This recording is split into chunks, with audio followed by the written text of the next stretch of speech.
Hi, this is Evelyn Lopez. Welcome to Sustainability in Your Ear, the Earth911.com podcast for January. Hey, it is a greener new year. Happy New Year.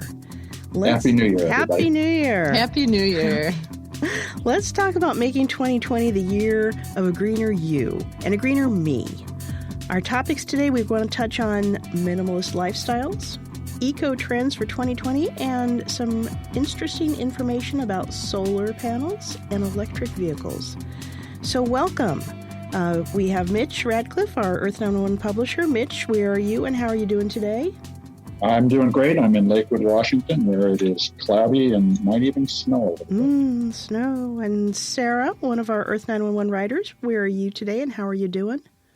I am in beautiful Mid-Coast Maine, and I'm doing well. Thanks, Evelyn. Good. What's the weather like in Maine today?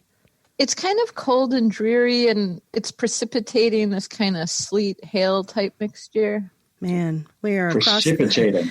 We are across the country and having the same day. I am in the beautiful but gray and chilly Moonyard studios today, and we're hovering between rain and snow and expecting snow on the weekend. And for us in Western Washington, that's just a disaster. So we'll see how it goes. Speak for yourself. Some of us can handle it. Well, I can manage fine if I go very slowly, but the people behind me don't appreciate that approach. No, it's the people around us that always have a problem. Yeah. All right. Well, let's start off by talking about this minimalist lifestyle. Mitch, tell me about this. Yeah, so we had a story on Christmas Day from Liz Green about how a minimalist lifestyle can add to your green efforts. And on the one hand, it's an explanation of what minimalism is. Mm-hmm. And she talks about our consumer society and this notion that we have of perceived obsolescence. Stuff may work perfectly fine, but it's not as cool anymore. Mm-hmm. You see that in phones, you see that in cars, all sorts of things. And we're used to that. 100 years of our behavior has been conditioned around this notion of always upgrading. But minimalism is about finding the stuff that works and the stuff that's essential to your life and focusing on doing that. Mm-hmm. And so I think one of the things to take away from the article is not so much that minimalism is giving up the benefits of modern life, but it's choosing the benefits that you really want to focus on and making sure that the rest of your life allows you to do the things that you want to do. So it's a great start to a conversation about how we can reduce our carbon output, but also how we can start to save more money because we spend less on a lot of junk. Yeah, I think this is a very good, thought-provoking article to start the year with. I have always thought of minimalism as kind of the Zen, a single blade of grass on a single plain white tabletop or something. But the article makes clear, no, it's not really. I mean, you can have your clutter. You can have your favorite things around you. It's more about trying to resist the allure of the buy lifestyle, because that kind of clutter, not only will it weigh you down economically, but it kind of causes you then to be disposing of things constantly and feeling like you're on a real, hamster wheel of life. Well, in the hamster wheel of life, that's our thing these days. Yeah, I think having a lot of things changes our mental perspective, because then we need to spend so much time kind of organizing them and cleaning them and storing them and maintaining them. And for people that really value experiences as opposed to stuff, it can be a real drain from what we care about most. Mm-hmm. Well, and the experience that we've conditioned ourselves to is taking care of and upgrading rather than preserving the things that we want to keep. And that, is the big change that we have to bring about in the society that we live in. It's not that we're telling people to stop doing stuff. It's that they should stop wasting their time, their money, and their effort around stuff that doesn't contribute to a better life for them and the world. So, we'll get comments on articles about minimalism. You're saying we have to go back to the Stone Ages, but that's not at all what we're saying. Is that it is our life is pretty overwhelmingly luxurious right now, in the sense that we drown ourselves in stuff. But stuff is killing us, and that's what we have to make choices about. Well, and I think the thing about going back to the Stone Age, too, is that, actually one of the reasons that we can contemplate this now is that you are able to live a very high quality of life without as much of the things that you would have needed at one point in time. I mean, you don't have to go out and hunt for your food every single day. So, and technology simply helps you, I think, get by with even less. But, to me, this kind of fits in with the Marie Kondo getting rid of things that don't bring you joy. Yep. And other efforts. And what I think we're seeing is, I'm certainly feeling is this overwhelming sense of sort of stress and anxiety in your life for various reasons. And what can you do to try to either minimize or clear out the things that are causing you the additional stress and focus on the things that actually bring you enjoyment or gratification, make you feel like you've accomplished something. And I've been doing a lot of this in my, sort of political activity life of realizing just how many meetings and events are just horrible and dreadful and how I hate them so much. And it's like, why am I spending my time on things that I really, really dislike? I mean, where does this sense of obligation come from where I have to keep doing things when I'm not really enjoying it? It's the sense of keeping up with the Joneses is the way we used to describe this. But now we have to keep up with everybody. But I think there's also like a sense of you feel responsible for a lot of things and it just kind of weighs on you. So I'm all for this. I'm all for trying to figure out how to find the things that actually bring you enjoyment and satisfaction. So what are the things that you guys are doing to minimalize your life this year? One thing I do is I'll set self-imposed limitations on things. Like, for example, I was looking at my son's bookshelf yesterday and he only reads a certain amount. So, the kid only needs so many books. So I was looking at his bookshelf and it was chock full of books. And I was thinking, I'll just buy another bookshelf, so instead. And then I kind of questioned that and thought, or we could just go through and get rid of the things like you were saying, Evelyn, that don't give us joy or that we feel done with or that, so I think that's a great practice. It's just kind of, instead of just kind of always growing and having more stuff, looking and really finding where we can keep things in that sweet spot of having a few good books and not having just a shelf full of clutter. Yeah, for me, it's more time, my time commitments, trying to manage them so that I'm enjoying the time that I'm spending with other people, or I'm making even more time to spend at home with my husband and with our dogs. So I think for me, it's more of a time management effort this year. But I will say this. We are kind of borderline hoarders in terms of stuff. And we have, not speaking out of school, but my husband collects old cameras and old hi-fi systems and records and CDs and reel-to-reel tapes. And our house is literally, we are literally full. Anything else? There might be other things. I don't know. And now he's interested in starting to turn one of the rooms into a dark room for photography. So, we have a lot of stuff. And I have been thinking now for a while that it's time for, at least for some of my cluttery stuff, which is, ridiculous amounts of teacups and plates and things like that, to do a garage sale. So this year, one of the things I am going to do, which I've talked about for a long time, is I'm really going to do a garage sale, and I'm really going to offload some of the things that I have that are excess into one of the Buy Nothing groups, because I have stuff that other people might actually really need and want, and it would be greater for them to have it than for me to have it cluttering up my house. Well, so I'll share mine. First off is I'm not going to travel unless it's absolutely necessary. I've done a lot of traveling over the last month. I've been on 5 round trips. That's a lot. Including to Europe for a vacation. That's a lot.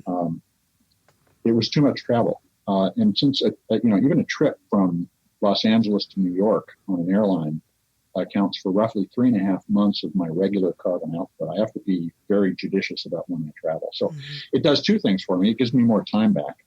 I'm not spending time going to the airport, getting on the plane, staying in a hotel with nothing to do because I have 1 or 2 meetings. I'm doing virtually. And then another is I'm going to reduce stuff. And this goes to the bookshelf. I still have books from when I was your son's age. So I have to get rid of some of them. And starting to pare that down also prepares us to think about how our whole house can be reconfigured or sold, and we can move somewhere smaller. So that's a big step for me.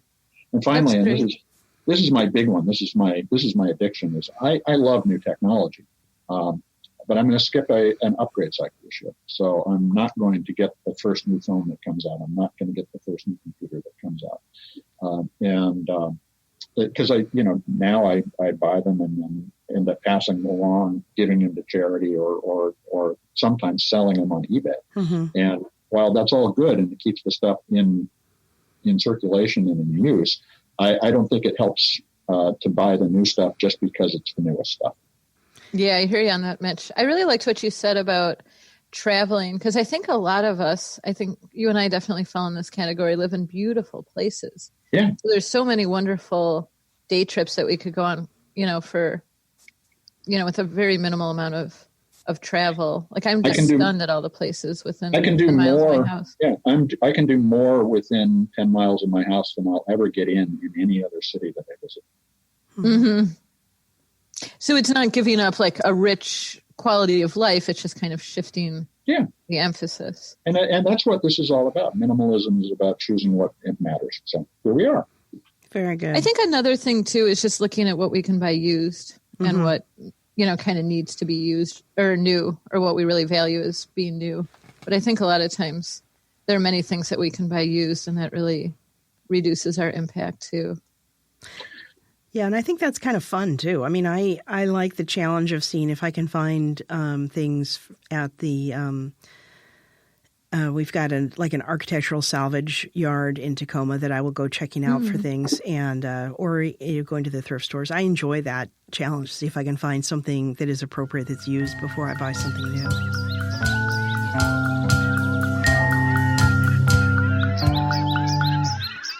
Let's move on to the next story, because this is a great segue. Here's technology that is new, that is going to make a difference to your carbon footprint. And Sarah, you had a great story on 4 trends in solar energy for 2020. Can you tell us about it? Yeah. As far as solar energy goes, there's a lot going on in the industry just because the technology is advancing. And one of the things we're really seeing is that battery prices are falling, particularly for the lithium-ion batteries. And in fact, they've fallen about 76% since 2012.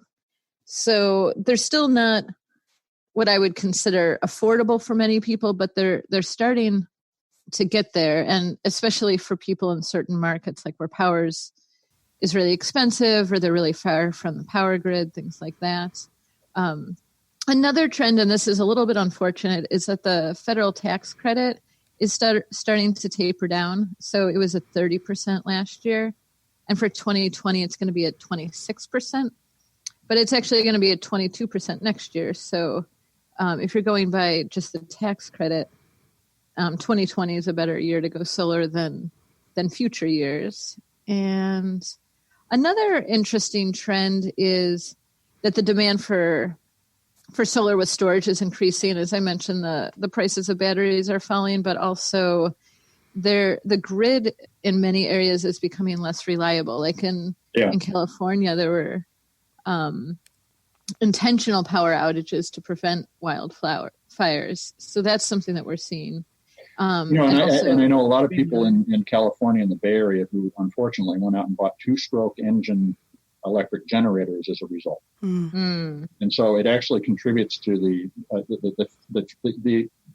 increasing fragility of the grid is contributing to the carbon level. Yeah. Yeah, that's a daunting thought. But it's surprising. Like I was looking at some reports about how we're seeing more power outages than we did, say, 10 years ago. There's really been a noticeable increase. And in some areas that can really cause some damage. Like in Maine, a lot of our heating systems rely on electricity to some extent. And so, families without heat, not only is it uncomfortable, but pipes can freeze and it can cause property damage too. Yeah, there's definitely some parts of the country where going without heat is not really much of an option at all.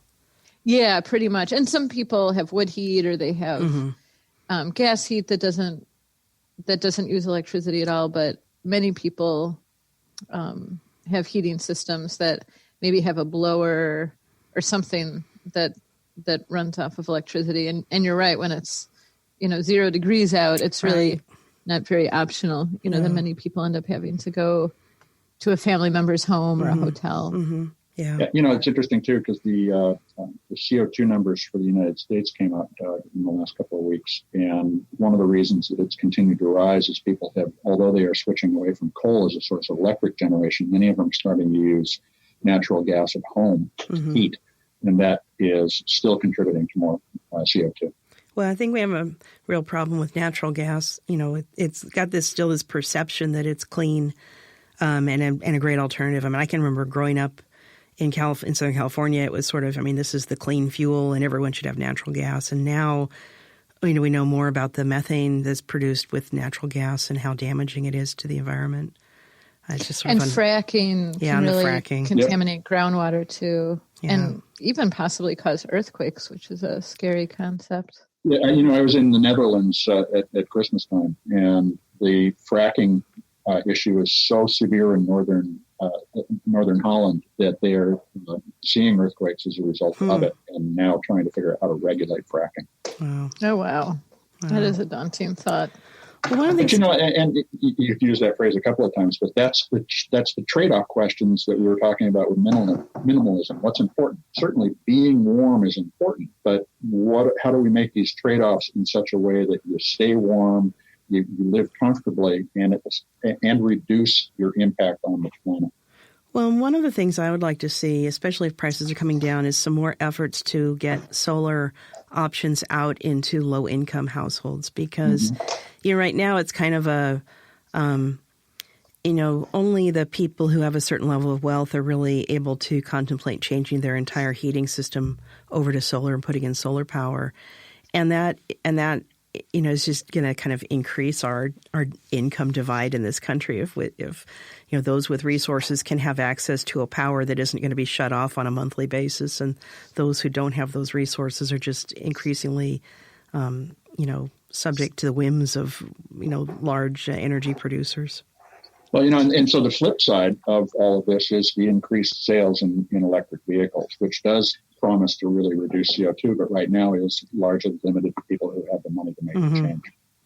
Along the lines of what you were saying too, Evelyn, it's a lot harder for people in apartments and condos to take advantage of solar power. It's a lot easier, with owner-occupied single-family homes, for example. So that's another big hurdle, and that leaves out a lot of the population, especially low to moderate segments of the population. Yeah, and a few years ago there was some discussion, I know here in Tacoma as well, about, whether you could create some kind of a fund that would allow some either low-interest borrowing or some grants or something for people to switch over to solar, but nothing really happened to it. So we'll see. But if costs come down, then I hope that we can sort of see a bit of a revival in that effort too. I think community solar has a lot of potential to involve a lot more people in the solar energy movement, because the solar panels are located off-site, so it doesn't matter if you have a shaded roof, if you live in an apartment, if you live in a condo. So it really helps take away some of those hurdles that in many cases are related to socioeconomic factors. I agree. Well, let's skip around a little bit on the stories we wanted to cover today, because, Sarah, I think it would be good if we talked about charging your electric vehicle at home, since it kind of segues nicely from, putting solar power into your house, and now you've bought an electric vehicle. And so what options do you have? Yeah, absolutely. So one of the options is just sort of the easiest option, and that's a level 1 charger, and pretty much all EVs come with this capability. So it's basically a standard home connector kit, and you plug your car into 120 volt, which is just your standard wall outlet, and charge your car. And again, this does get a little bit tricky because it's easier often for people that have driveways or garages where they can just plug their car right into their own wall socket. Yeah. Another option is using a level 2 charger. And so this is faster. So just by comparison, like a level 1 charger It depends on the vehicle, but it often takes like somewhere in the neighborhood of about 8 hours. Mm-hmm. 8 to 12. Yeah. But the benefit is it plugs right into the wall. Mm-hmm. Mm-hmm. A level 2 charger, though, runs off of 240 volt currents. Mm-hmm. So this would require getting an electrician to do some tinkering around. It's similar from an electrical perspective to running an electric range or a dryer. Like those often run off of 240 volt currents. Mm-hmm. So this option's more expensive. Yeah, and those chargers just to purchase are between $400 and $700, and then maybe another $200 to install, based on the research we've done. And with the level 2 charger, how long does that take on average, to charge up your car?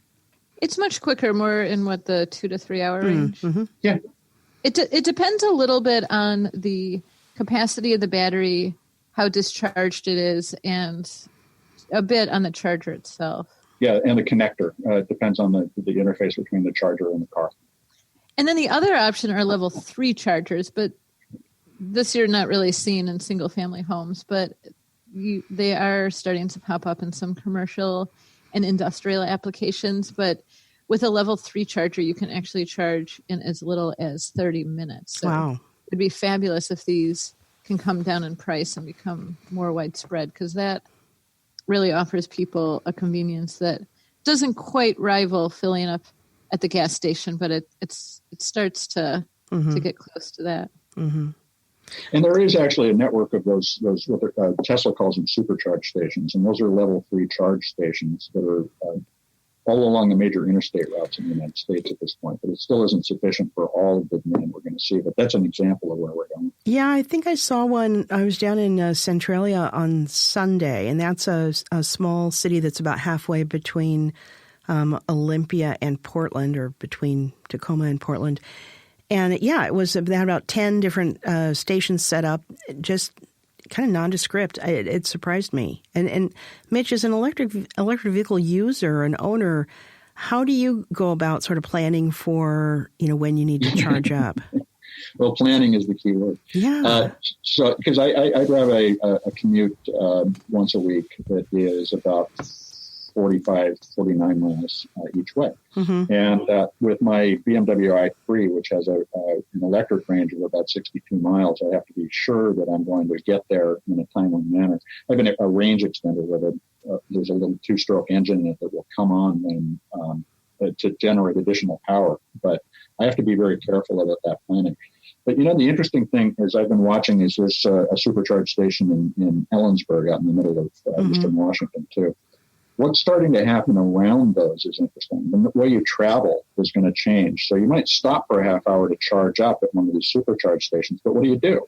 Well, you're going to start seeing restaurants and other things pop up in the middle of nowhere because that happened to be where the supercharge station was. And this is an interesting way to look at the opportunity to make money. If you're thinking about putting charging stations in, you should be also thinking about how you make money on food or other services that you could deliver while you're waiting for your car to charge. And that explains a question I had. I saw that in Centralia, the little charging station was right next to the outlet malls, and I thought, well, that's a weird place to put a charging station. And yet, maybe it's a brilliant place to put a charging station. Right, but and it embraces the old model of go buy some stuff while you're killing time. It's a bad thing, but maybe if you spent that half hour eating well, that would be a good thing. Well, and there's a nice restaurant nearby too, so maybe that's what people do with their half hour. Oh, interesting. Well, what do you have a level 2 charger at home, Mitch, or are you comfortable with the 8 hours or whatever when you need to charge up? I find that I can get by on a level 1 charger. Mm-hmm. You just plug it in when you get home. I've looked at buying one, and then, in fact, my brother has a level 2 charger in his home for an i3 as well. And it is really cool to be able to plug it in and go drive as much as you want a couple hours later or an hour later. But it's still, to me, one step further than I currently need to go. Yeah. It's also really helpful when people can charge at work, depending on their commute. But a lot of times if people can drive to work, charge, then they have a greater range than after work. Well, it's interesting. I've noticed that charging stations, particularly available through ChargePoint, that used to be free are now converting to paid. So when I do go to that office once a week, end up paying both for the parking space and for the electricity, where I used to just pay for the parking space and get the electricity for free. So it's added about $8 to the cost of my commute. What's the pricing like on charging up? I mean, how do you even? Is it a flat fee? Is it a per minute? No, it's like buying gas. You're buying kilowatt hours of power. Interesting. So I don't recall the exact amount, but it's roughly 53 cents a kilowatt hour if I remember correctly. But so I might for $8 get somewhere on the order of 16 to 17 kilowatt hours. I was just in Chicago and I was driving an EV when I was there, and a lot of the shopping centers had free EV charging with level 2 chargers, but they were often full. So you would think, I'll charge while I go grocery shopping, and then it would be full. So, well, in Santa Rosa, California, there are Tesla stations outside of malls and outside of grocery stores. And that makes it really interesting to just drive around and charge up. But I find here in the Northwest that it just, you don't find the chargers anywhere. They're few and far between, and usually one or two spaces. But I also note that when I was in The Hague in December, in the Netherlands, these chargers are available free on the street too. Over there, you have a charger that you plug into the street side charger and into your car. So it's on you to have the cable, but it's available for free. It seems it would really be great if we had a more robust charging infrastructure, because I think it would really help with some of the range issues that some EV owners are encountering. Well, just make it easier. Yeah, with the improvements in battery technology that are expected between now and 2025, and the target I often hear is 2023, we're going to have substantially increased range in more compact space. So the car can be lighter and require fewer batteries to run, and that will change everything in terms of the convenience of this. You'll be able to charge a car in a few hours and drive for hundreds of miles rather than 400 miles or 200 miles if you have a Tesla. And that's the next big change I see from a technological standpoint. And of course, that's what I spent my life covering, so I will focus on that. But I can see how that would really be a game changer. But one thing that I'm having trouble wrapping my head around is how hard it is for certain demographics to charge, like apartment dwellers. If they can't charge at work and they can't charge at home, then that just sounds really awkward. And I think what you'll see when that kind of an infrastructure starts to come out is that it'll be affordable to put that charger into your apartment complex. Whether it's easy to park and walk right into your apartment like it would be now is the question. It might be one charging station for the whole space, and that might be in the middle versus right next to your apartment. You'll have a little longer walk, but it should be more convenient at that point. Yeah, I think that's going to be really important too.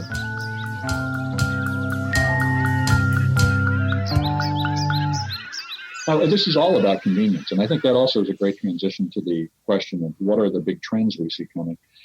If it isn't easy for people to do, and we know that recycling has become more complex over the last couple of years, they tend to either back away from it or not. And if they're committed recyclers, they double down and do a better job. But most people simply can't understand what to do today. And so what do you guys see coming up in terms of big 2020 trends? Evelyn? Well, I did really like the article by Gemma Alexander predicting sustainability trends for 2020. And I thought she had some really key points, such as, consumers evaluating their plastics use, like the big issue of plastic straws last year. And I think that will certainly continue. But I'm caught between what I think I will see and what I would like to see. What do you think you're going to see? What I think I am going to see is very slow change this year, because I think people are going to be more focused on political things and maybe,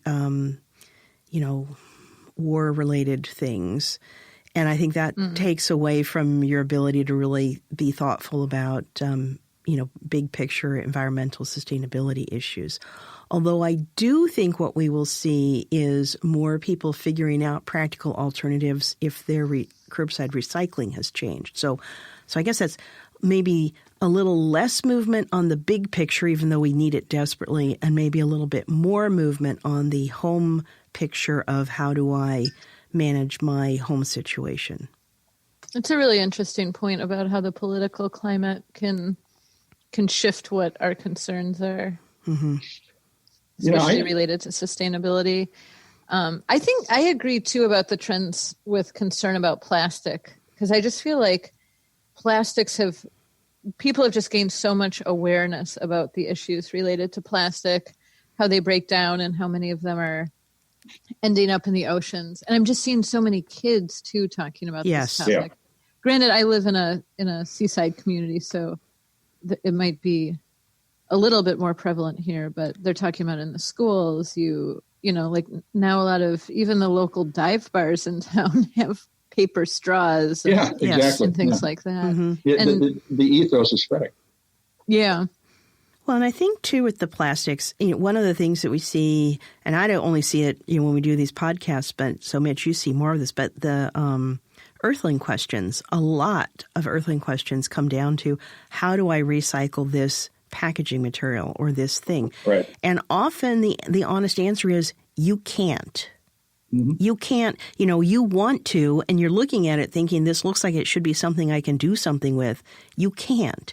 And so I'm hoping that knowledge, we keep saying, and I know on Earth911 we keep saying, talk to your producers, make your consumer needs known. Let them know that you don't appreciate getting things that are wrapped in this kind of plastic because it can't be recycled. We don't want things that are, multi-level packaging all squished together because we can't figure out how to recycle it. And I think that will continue. People do seem to be much more worried when they get the answer, you can't recycle that, than I think they might have been even a few years ago. Well, I think we're going to see changes in that area because companies, and this is another element of Gemma's predictions, is corporate eco-consciousness is starting to really become plain to people. And many businesses have been trying to do this for a long time, but now they have to do it in order to earn somebody's business, to say we're doing it, we're making it sustainably and you can recycle it. And, we're at Earth911, we launched the Google Assistant integration last year in December. So you can ask Google, hey, Google, how do I recycle aluminum? And you get an answer. And the thing that we're already talking with some companies, and have a couple who are beginning to do so, they're going to have documentation about how to recycle specific products and its packaging. So that's something to keep an eye on Earth911. If you're interested in recycling, we're going to be driving to get lots of product-specific information about how to recycle stuff, rather than just how do you recycle things that are made of aluminum. And that'll give you an easy and convenient way with either a URL or a little code that you scan to just find out what to do, with instructions, with a video that shows you what you do and where things go. And then the other thing that's going to happen as a result of beginning to do that is that you'll be able to identify where valuable materials are and say, there's a lot of plastic number 5 out there and nobody's recycling it. So if you can say, I've got plastic number 5 and I want somebody to come get it, somebody who can make money from processing it, that's the opportunity to catalyze a new recycling system that doesn't exist today. And it's going to happen when we can say, look, there's value there and somebody can make it, or earn that value if they can help make the change the recycling consumer wants to make. I would love it too if manufacturers just made, especially food packaging, that's just really simple and easy to recycle, where you don't need to read and, a series of instructions, but you can know okay, this is cardboard, this is paper stock, and I can recycle that. I think that the read the instructions is a thing that we'll start off doing. And for everybody who starts with a product, they want to know how it's recycled. They won't have to check every time.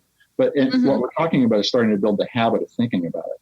And once that habit is evolved in people, it will be all this information will have become essential to being able to make decisions, but also largely transparent. If it isn't there, people will notice it's not there. But if it is there, people can, when they need the assistance, find it.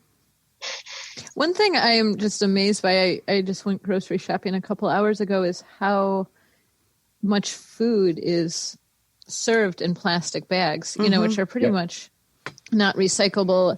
And some of them can be reused. Like I do tend to reuse certain bags, but most of them aren't. So, 50% of the food that you might consider at the grocery store, probably actually even more than that, is, fundamentally not an easy to recycle packaging. Yeah.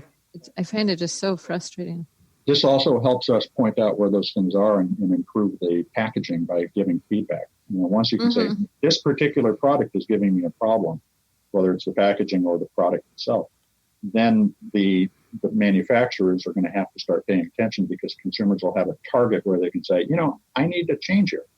Right. Or it would be great if a few really took the lead and said, hey, this is made out of, a really easy to recycle material or something, but I'm not seeing that many companies really taking the lead with this, especially in grocery stores. Well, it's really an interesting watch thing. This space. Yeah, I mean, that may be a trend, but, I think at the higher end grocery stores, we might see them realizing that the recyclability of packaging is kind of a marketing plus. But in other places, I almost think that even when they have recyclable packaging, they sort of hide that fact because they don't see that as what their consumers are focused on. So it's a complex matter of trying to get everyone sort of interested in, your trash and limiting your amount of trash, and then get the producers to know that that's a marketing strategy. Well, and there'll be value in doing that in some ways. We'll find ways to compensate people for their participation in the circular economy. Well, I think that would help. Yeah, that would help. I think to-go boxes have come a long way in many restaurants. Like, more and more, I'm seeing less and less styrofoam and more just kind of simple unbleached paper boxes and things like that. Yeah. Or recyclable plastic. Yeah, I agree. One other trend that was on this list that I thought was interesting was the meatless going mainstream. Now, I have to admit, I have not tried the Impossible Burger or Beyond Burgers, but I have noticed that there are commercials out now. I think the commercial I saw was Burger King was going out. The commercial is going out to a construction site and asking the construction workers if they are willing to take the Impossible Burger challenge. Yep. And I think that kind of that is an intriguing approach to it, because I don't think people really necessarily are that interested in the, believe me, it tastes like meat. I mean, I think it sort of becomes kind of interesting if there's an idea that you might not even be able to tell the difference. Yeah, and we did the Whopper comparison, the meat Whopper and the Impossible Whopper, just before Christmas. And what did you think? We thought that they were virtually indistinguishable. The only difference in my mind was the Impossible Burger texture is a little different than beef. Yeah. Oh, interesting. And by the way, this week at the Consumer Electronics Show in Las Vegas, Impossible introduced its pork variant. So now there will be pork. Fake and I pork. understand it tastes just like pork. Wow. That is interesting. Yeah, I mean, this is sort of a very intriguing. I actually am perfectly happy eating vegetarian options too, so I haven't been as concerned with this. But even just having a certain percentage switching over to meatless options is a significant change for the industry.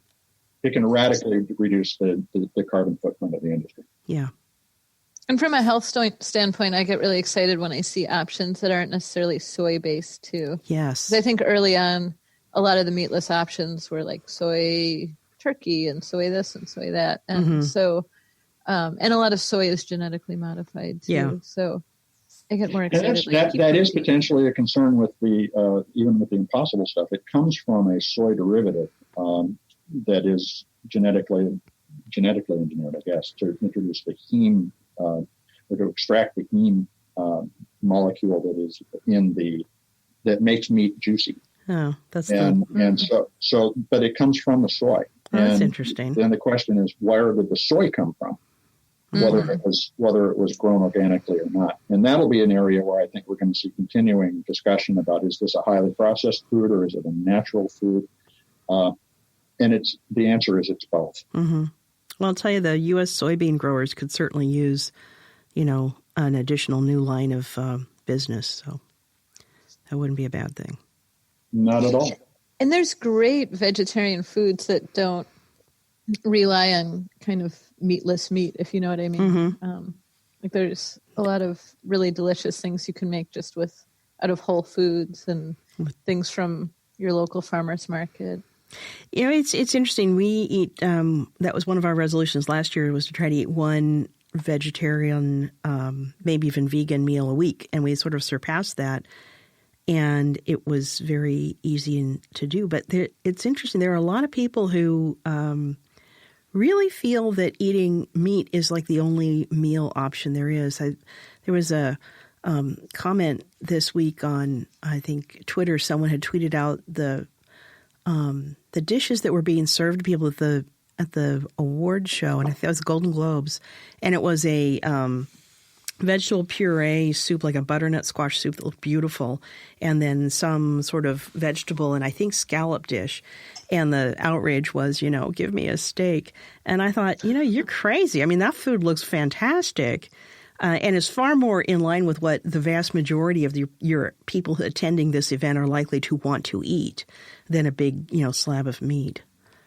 Yeah, I think the meatless products often, the meatless burger often appeals to people that are kind of in the habit of like, oh, well, I want a burger for dinner. Okay, here's an alternative. But there's, in a lot of cuisines from other parts of the world, say Ethiopian or Thai cuisine, or, a lot of them tend to be less meat heavy. And so they have these wonderful dishes that are made out of lentils or rice or things like that. And if a lot of like Asian food, for example, if there is meat, it'll just be like a small percentage of it. Right. And it's, it adds a little bit of texture and flavor, a little protein, but that can be done other ways. So I think to some extent it's kind of a Western phenomenon of having like steak or those kinds of things. Well, not that it's unique to here. But this also goes back to the political environment we were talking about earlier too. And there's different perspectives on what, good food is. I think the thing that isn't in Gemma's article, and it's because it really only came fully into focus over the holiday right after this article was prepared, and that is in Australia, where we're seeing the most catastrophic fires in history. Americans are finally seeing people who look and who are economically like them displaced by climate change, rather than some indigenous tribe not being able to continue to live in the rainforest, or in the case, the first American displaced by rising seas was Native American in southern Louisiana. And that's happening in Alaska as well to the Inuit. Now it's people who are just like Middle America. And 30% of Australia is on fire, and they're seeing people driven not just to the beaches, but into the sea to survive. And that, I think, is going to change the way people think about the impact of climate change. And so discussions about food or battery technology or any of these things are going to be modulated by a different perspective that includes, visions of people literally driven from their homes by the consequences of carbon. Well, I hope so. I mean, that would be one somewhat positive thing coming out of that disaster. Well, we have to make something come out of it that exactly helps us move forward. And despite what's going on in environmental law here in the United States, the people are becoming aware of this. And ultimately, it's us who spend and who make who are going to change things. It's not the policy that's going to direct us to do so. That's true. Well, I think that was a great coverage of the year. Yes, a very good start. A very good start of the year. Well, what else do we need to cover before we talk about Earthling Questions? You had an interview recently, didn't you, Mitch? Yeah, we had an interview with Steve Nygren, who's the founder of Serenbe, which is a planned green community in outside of Atlanta in Georgia.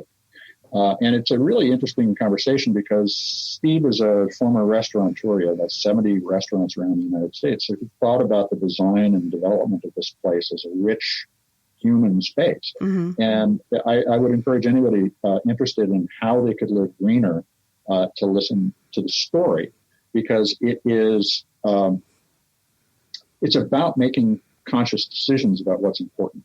And so I would take a listen to Steve Migran in the Serenity story. Okay, that sounds pretty good.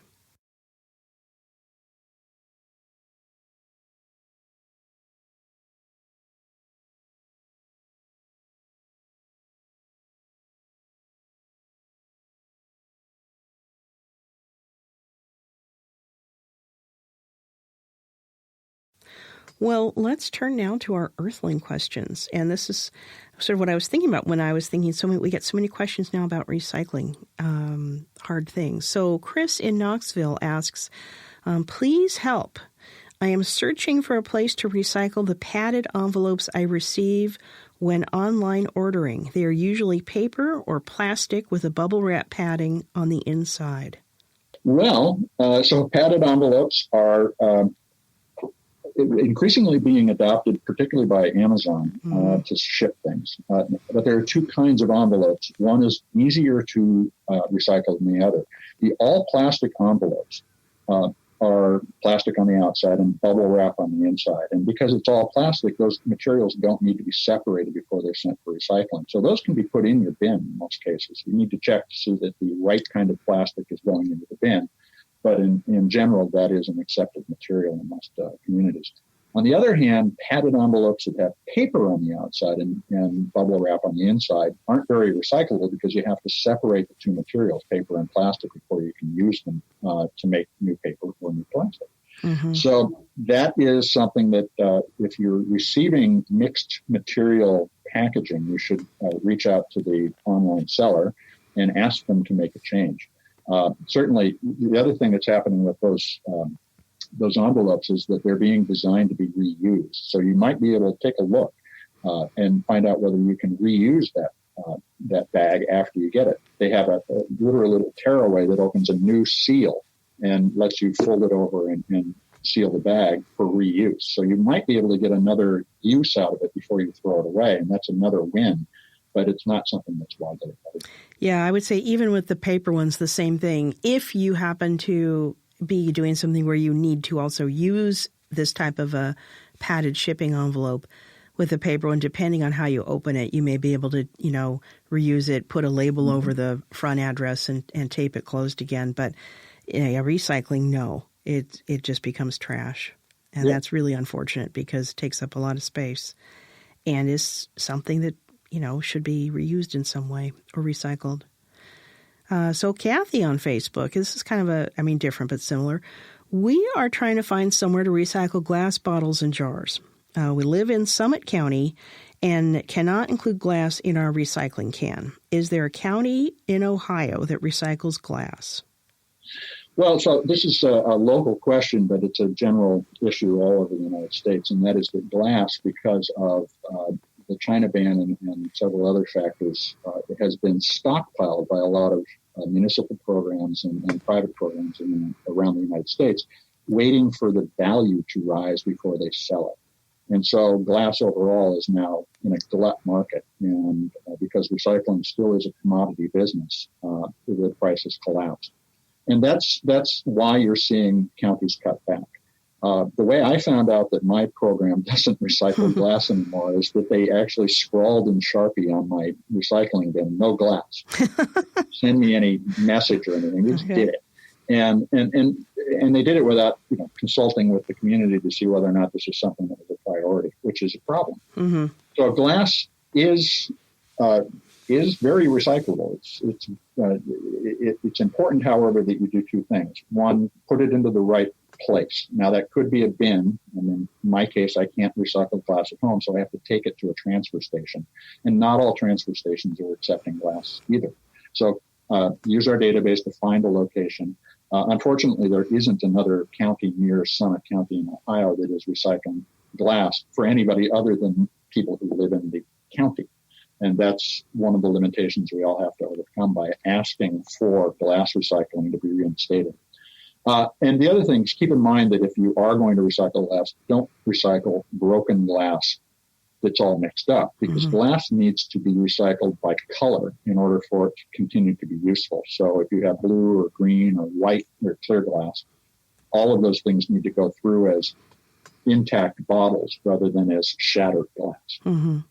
Yeah, in the city I live in, Tacoma has always had, well, since they've done curbside recycling, they've had a separate bin for glass, and they're going to stop doing that. And it's not that the glass isn't really recyclable, it's that the labor costs are very high with that particular item because people don't have a bin of glass out every week. And it goes into it's a separate collection vehicle because you can't just toss your glass in the top of a bin. Yep. And, we did one of the things we did provide was a link to the Ohio mail-in program. So there's Teddy Bear Brigade, which is a national program, and there's also a tri-county recycling program that might take that stuff as well. Yeah, take the glass.